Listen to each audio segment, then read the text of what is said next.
Hey GenderqueerChat folks, it is Thursday, December 31st, 2009. Happy New Year's Eve. That's exciting. I'm still home in Boston. I'm going home tomorrow. And, isn't that weird? Two different homes.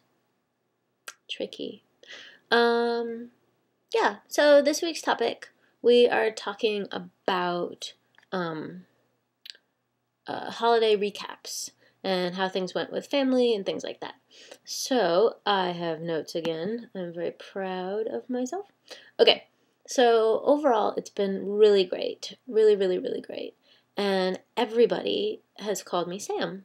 My mom messes up when she's kind of flustered and thinking about multiple things, and my cousin messed up a couple times because she's never actually called me Sam in person.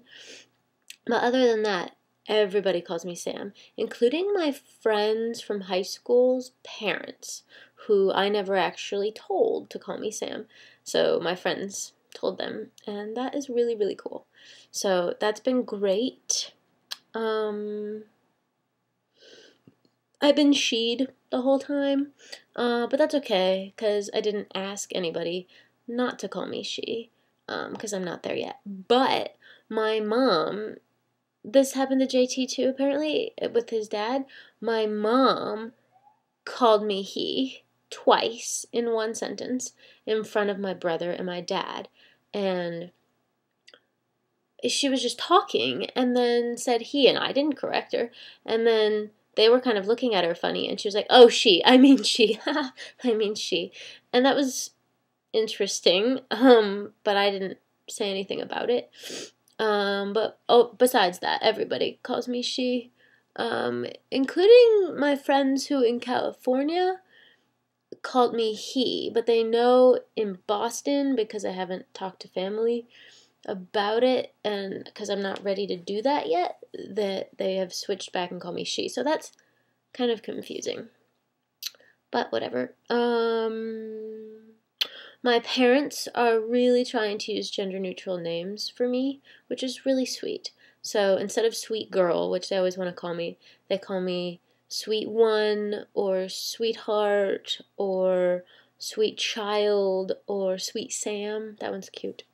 So they're really trying, and they've talked about it. They've been like, is it still, you still don't want us to say daughter and things like that? And I say, I'd rather you didn't, and so it's nice.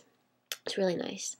In the car on Christmas night, in the car on Christmas night, we were coming back from dinner, my mom, my dad, my brother, my sister-in-law, and myself, and all of a sudden the conversation switched to, hey, what are gender-neutral ways to refer to children, and like instead of saying daughter and instead of saying sister. And I didn't bring up the conversation. I'm pretty sure my dad did. Or maybe my brother or my sister-in-law. Anyway, and so they came up with offspring, which they thought was funny, or child, and sibling. And then it was like sibling-in-law, or I don't know. And then it got a little confusing. But that was cool that they brought that up. I talked to my entire family, again, mom, dad, brother, and sister-in-law, about gender stuff a lot, and I didn't mean to bring it up, but my brother, I think, brought this one up, and he wanted to know the difference, or he was talking about stuff, and it was clear that he didn't understand the difference between sexual orientation and gender identity. So I was like, okay, entire family sitting here, why not talk about it? So I explained, and I think he was mostly confused because genderqueer as an identity has the word queer in it, and so he was a little confused. But that was a cool conversation. In lighter news, everybody likes my hair. Right now you're getting me basically just woken up, so it's a little messed up, but I don't know if you can see the back. I'm very proud, and I like it. And everybody likes it, and I was worried that my mom would be like, oh, that's kind of extreme, but she thinks it's really cool.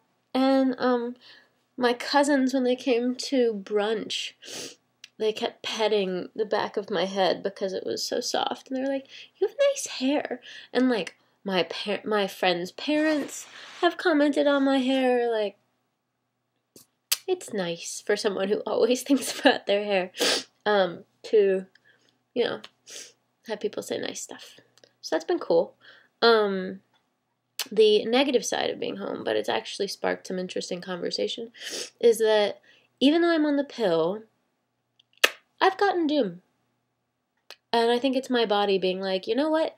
This isn't the right solution for you. And it's really upsetting. And I've been really sick for like a bunch of that. Basically, the whole time I've been home, I have not been feeling that well. And then I got particularly sick in the past couple days. So that's really sparked me to think a lot more again about all the stuff that I always think about. Do I have endometriosis? How can I get that diagnosed? If I do, maybe I could get a hysterectomy. If I don't want to go through all of that, maybe I could take tea. All of these things just kind of come up. And because I'm at home, they come up around my parents. And so we've been talking about it. And I think my mom understands why I would want to go on tea, but she would strongly prefer, and I think this is realistic, if I go and try to figure out other ways of solving the problem first, which I totally hear. Like, that makes sense. So that's kind of cool. Like, she asked, she said, oh, is it when trans guys are on testosterone, they don't have doom anymore? And I said, yeah, exactly. It just takes a certain amount of time and it turns off. So I think she understands, and that was a really giant thing to talk about. But I think that she feels how I feel, though stronger, about trying to not go down that path, unless I should or I'm supposed to. Yeah, and I like looked up the diagnosis and the symptoms and like all this information about endometriosis, because I'm like, Jesus, I'm really sick right now. What the crap? And so we talked about all of that, both parents and me. We talked about that and how I should go be seen by a specialist and try to get diagnosed and things like that. What else?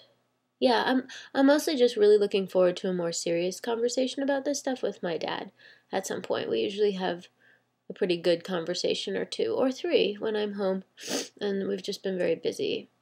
So I hope that can happen. But overall, being home, I felt so much love and so much support, and I just know that whatever decision I end up making, I feel like I'm definitely going to have support and unconditional love, and that's all anyone could ever ask for, especially me.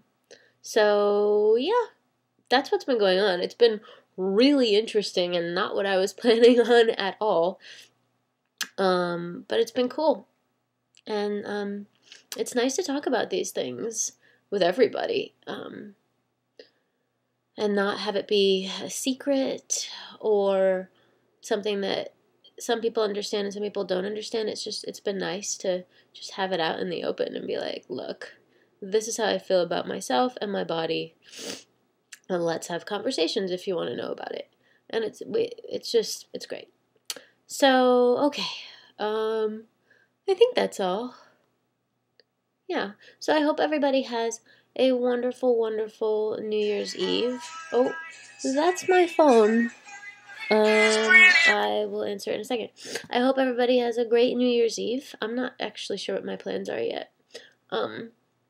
And happy almost 2010. Weird. Do you think they're gonna say 2010 or 010? That doesn't really make sense. Or just 10. These are things to think about. I'm curious what's going to happen. So anyway, hope everyone's doing great. Happy New Year, and I'll talk to you guys soon. Okay, bye.